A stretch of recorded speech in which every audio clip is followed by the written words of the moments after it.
Hey guys, welcome back to my YouTube channel. It's my Kenyan Puff and I am finally sharing an update on how my hair is doing since I bleached it.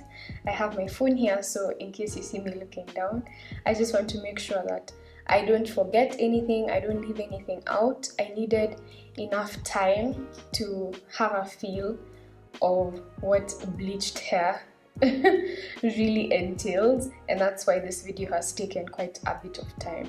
So let's get right into it. I have type 4 hair, so my hair is kinky and coily. Right now it's in a wash and go actually. Let me come close so that you can see that.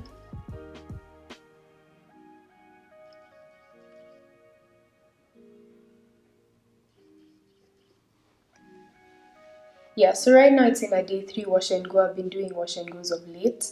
I'll link a video up here in case you want to check out my first wash and go.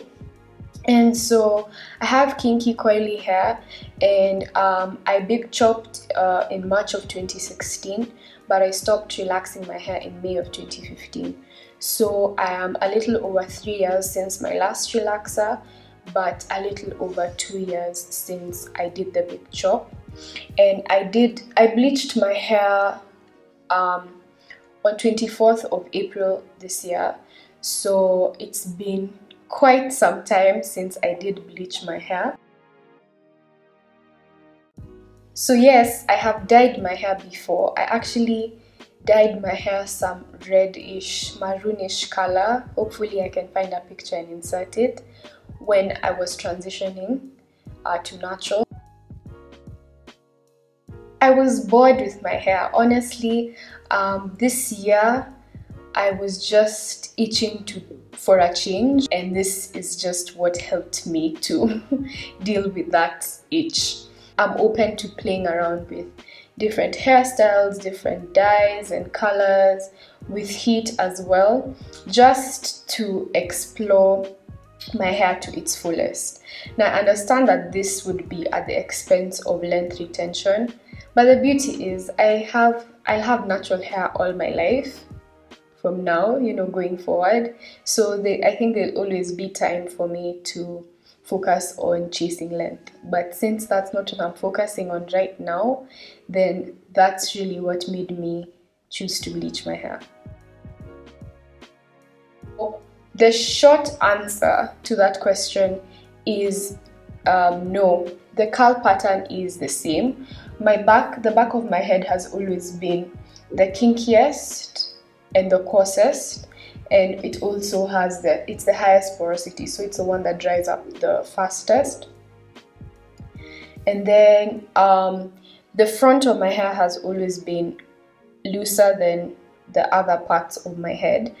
However, what I could say is, I don't know if you can pick it up on camera, but there's like a patch that kind of processed the lightest. For the most part, my hair is like honey. Let me just come close. So there's this like patch that's like the lightest, and then now we have the rest of my head. So I actually think that just that strip, if you've watched my wash and go video, then you'll see like there are a few curls at the front of my hair that are significantly looser than the rest of my head. I think that's the only place that the bleach altered, because it's the most processed and it is looser than actually the other side of my head at the same place. Yes, my hair is significantly drier now since I bleached my hair. When my hair was black, I could easily go 4 days, 3 to 5 days without re-moisturizing my hair. So it used to retain moisture very well. But since I bleached my hair, it does need moisture on a daily basis. I do believe that the porosity of my hair has changed. And since the roots of my hair are still black, I'm actually able to note the difference in how my black hair and my bleached hair respond to products, how my hair looks in general.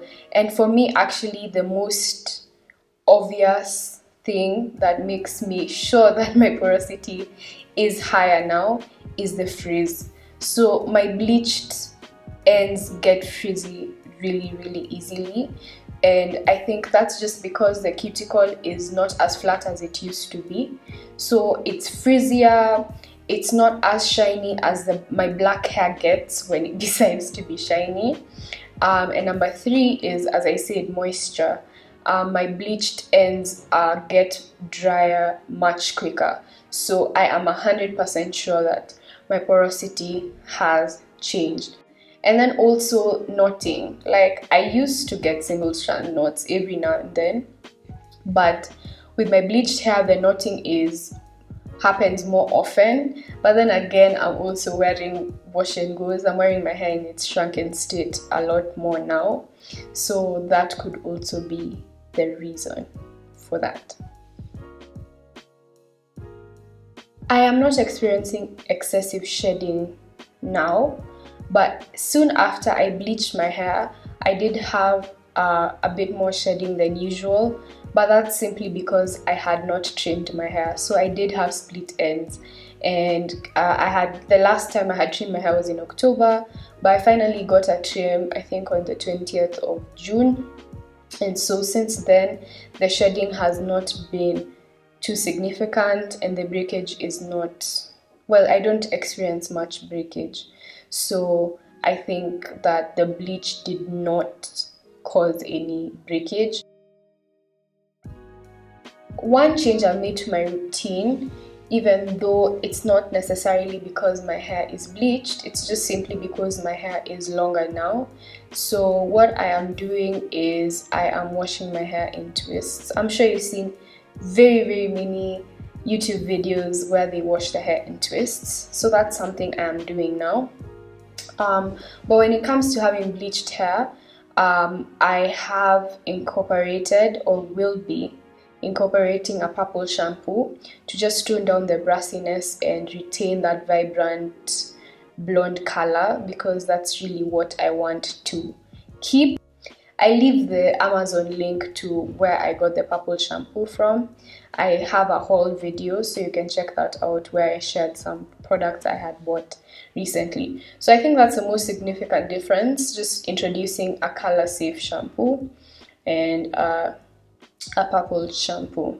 Number 3 is reintroducing co-washing, and co-washing I have been doing. Again, I don't think it's only because my hair is bleached, but it's mostly because I've been doing wash and goes, and I don't keep them in for longer than 5 days. So by day 5, my hair is not dirty enough to shampoo it, so that's a point when I would co-wash and restyle my wash and go.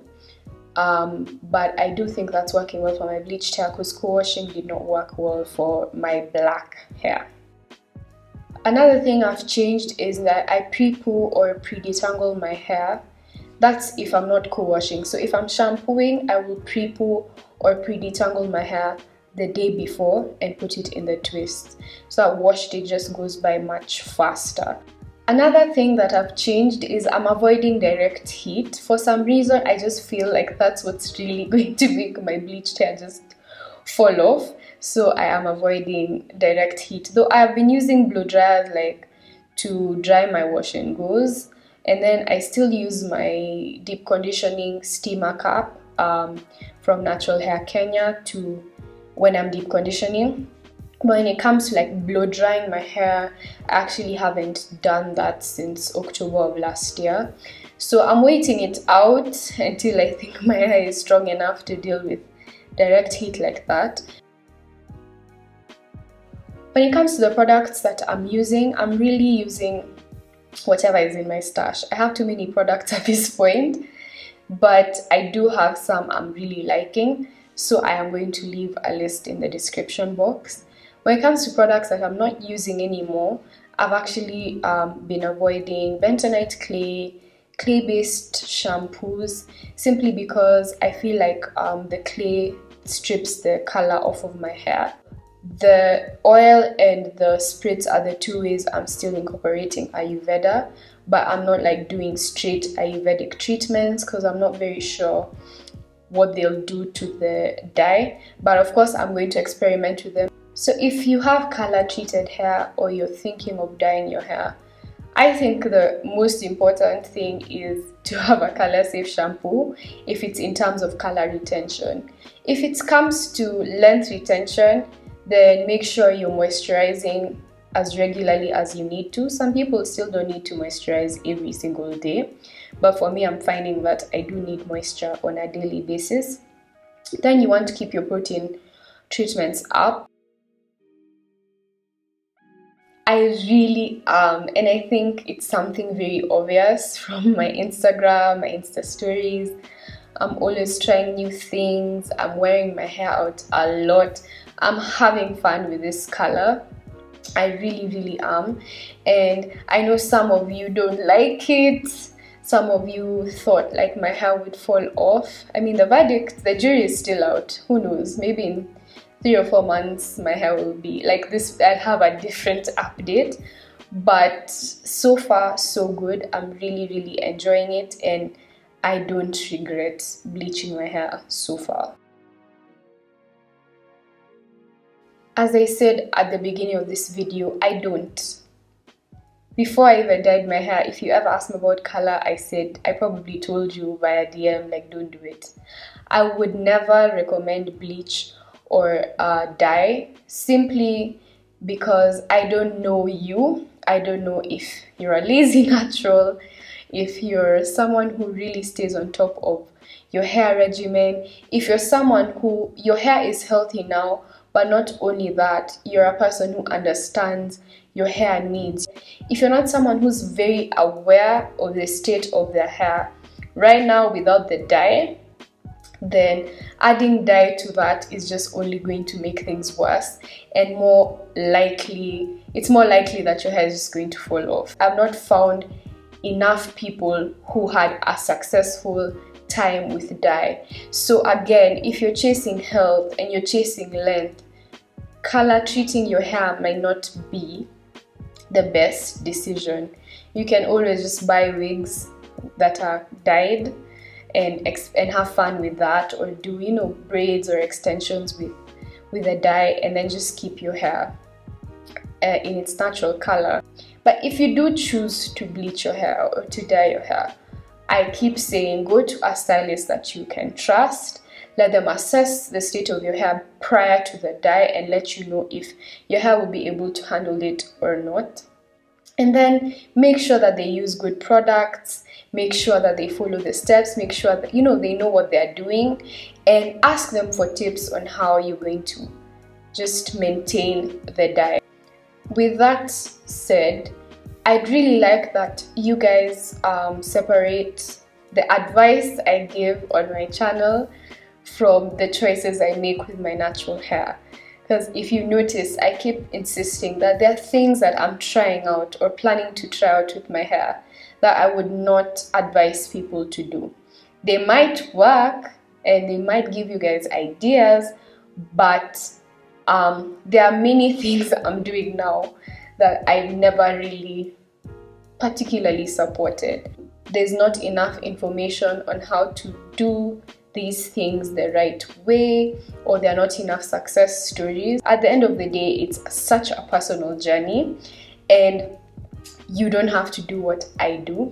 You don't have to do what I say, but I hope that somehow you benefit from all the information I give. If you found this video helpful, please give it a thumbs up, share it with your friend or your family member who is thinking of dyeing their hair. Please leave a comment down below if there was something you agreed with, you disagreed with, if there's something you'd like to add, if there's still some questions that I may not have answered, so that maybe I can do another update or do a question and answer video to just give you guys more information. I thank you so much for watching this video. God bless you all. Goodbye.